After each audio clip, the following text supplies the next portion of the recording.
When I was first learning to meditate, the instruction was to simply pay attention to my breath, and when my mind wandered, to bring it back. It sounded simple enough, yet I'd sit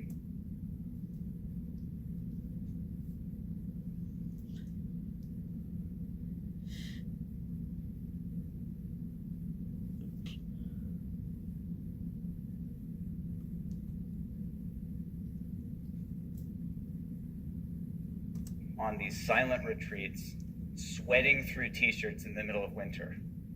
I'd take naps every chance I got because it was really hard work. Actually, it was exhausting.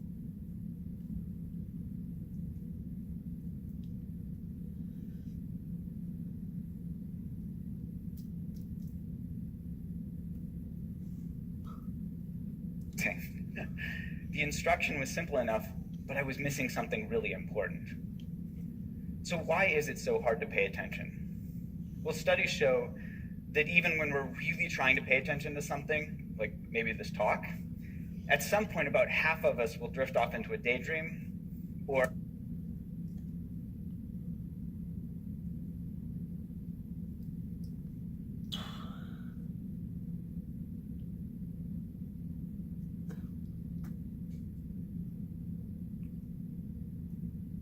have this urge to check our Twitter feed.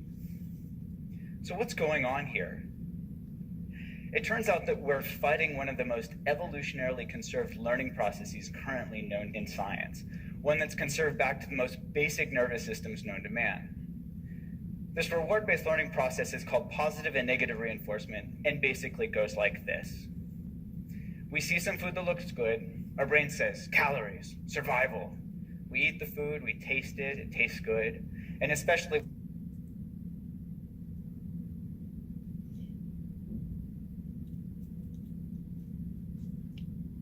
with sugar, our bodies send a signal to our brain that says, remember what you're eating and where you found it. We lay down this context-dependent memory and learn to repeat the process next time. See food, eat food, feel good, repeat. Trigger, behavior, reward.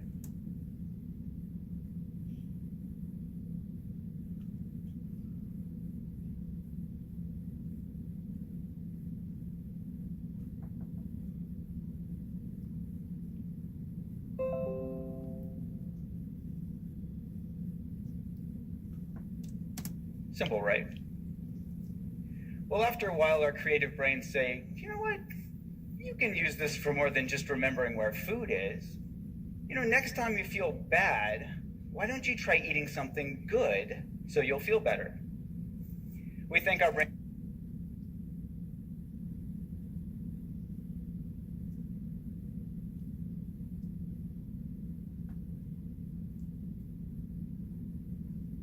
for the great idea. Try this and quickly learn that if we eat chocolate or ice cream when we're mad or sad, we feel better. Same process, just a different trigger.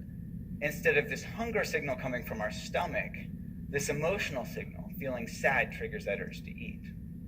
Maybe in our teenage years, we were a nerd at school, and we see those rebel kids outside smoking, we think, hey, I want to be cool, so we start smoking. The Marlboro Man wasn't a dork, and that was no accident. See cool, smoke to be cool, feel good. Repeat, trigger, behavior, reward. And each time we do this, we learn to repeat the process, and it becomes a habit. So later, feeling stressed out triggers that urge to smoke a cigarette or to eat something sweet.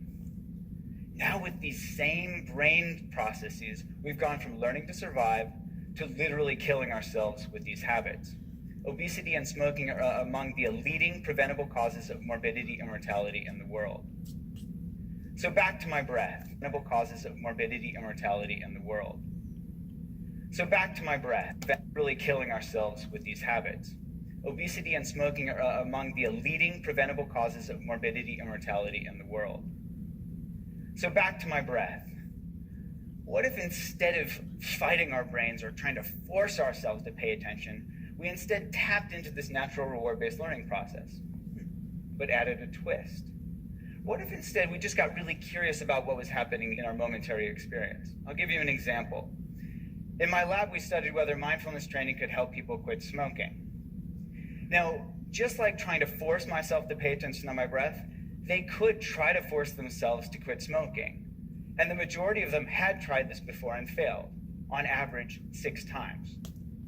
Now, with mindfulness training, we dropped a bit about forcing and instead focused on being curious. In fact, we even told them to smoke. What? Yeah, we said, go ahead and smoke. Just be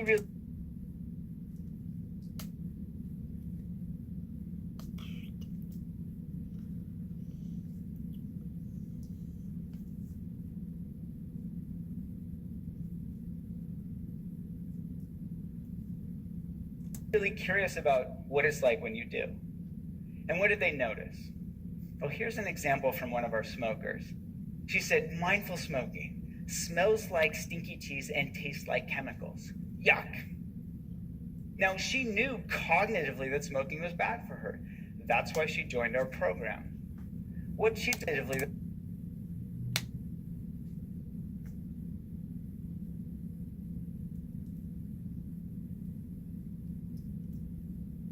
that smoking was bad for her. That's why she joined our program. What she discovered just by being curiously aware when she smoked was that smoking tastes like shit. Now, she moved from knowledge to wisdom. She moved from knowing in her head that smoking was bad for her to knowing it in her bones. And the spell of smoking was broken. She started to become disenchanted with her behavior. Now, the prefrontal cortex, that youngest part of our brain from an evolutionary perspective, it understands on an intellectual level that we shouldn't smoke. And it tries its hardest to help us change our behavior, to help us stop smoking, to help us stop eating that second, that third, that fourth cookie. We call this cognitive control. We're using cognition to control our behavior. Unfortunately, this is also the first part of our brain that goes offline when we get stressed out, which isn't that helpful. Now, we can all relate to this in our own experience.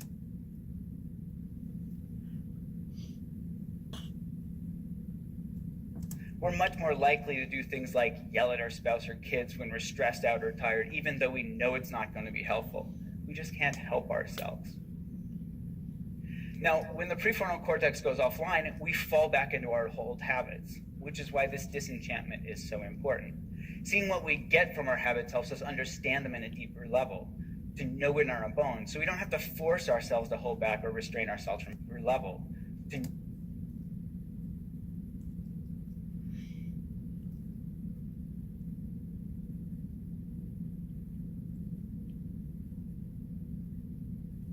Know it in our Seeing what we get from our habits helps us understand them in a deeper level.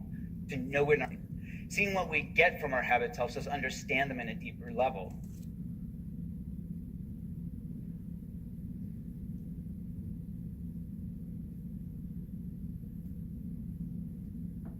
To know it in our bones, so we don't have to force ourselves to hold back or restrain ourselves from behavior. We're just less interested in doing it in the first place. And this is what mindfulness is all about.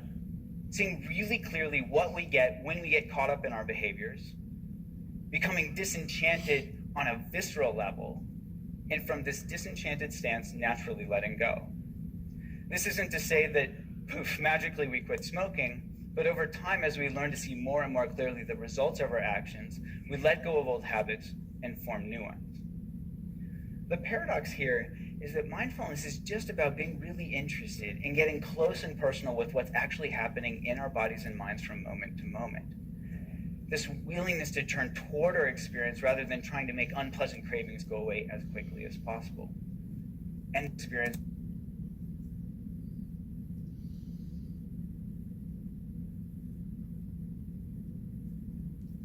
rather than trying to make unpleasant cravings go away as quickly as possible. And this willingness to turn toward our experience is supported by curiosity, which is naturally rewarding. What does curiosity feel like? It feels good. And what happens when we get curious? We start to notice that cravings are simply made up of body sensations. Oh, there's tightness, there's tension, there's restlessness, and that these body sensations come and go. These are bite-sized pieces of experiences that we can manage from moment to moment, rather than getting clobbered by this huge, scary craving that we choke on. In other words, when we get curious, we step out of our old fear-based reactive habit patterns and we step into being. We become this inner scientist where we're eagerly awaiting that next data point. This inner scientist where we're eagerly awaiting that next data point. Now, this might sound too simplistic to affect behavior, but in one study we found that mindfulness training was twice as good as gold standard therapy at helping people quit smoking. So it actually works. And when we studied the brains of experienced meditators, we found that parts of a neural network of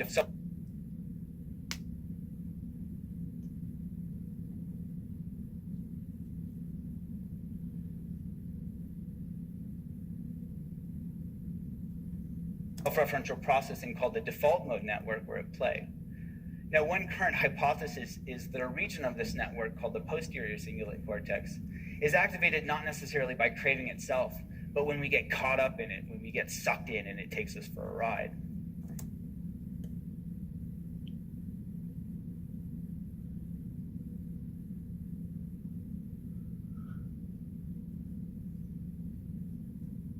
In contrast, when we let go, step out of the process just by being curiously aware of what's happening, this same brain region quiets down. Now we're testing app and online-based mindfulness training programs that target these core mechanisms, and ironically, use the same technology that's driving us to distraction to help us step out of our unhealthy habit patterns of smoking, of stress eating, and other addictive behaviors. Now, remember that bit about context-dependent memory? We can deliver these tools to people's fingertips in the contexts that matter most. So we can help them tap into their inherent capacity to be curiously aware right when that urge to smoke or stress eat or whatever arises.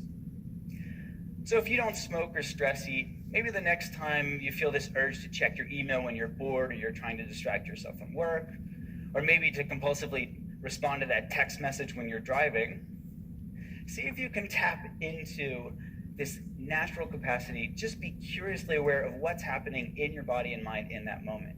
It will just be another chance to perpetuate one of our endless and exhaustive habit loops. Or step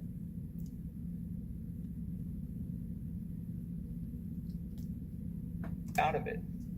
Instead of see text message, compulsively text back, feel a little bit better, notice the urge, get curious, feel the joy of letting go, and repeat.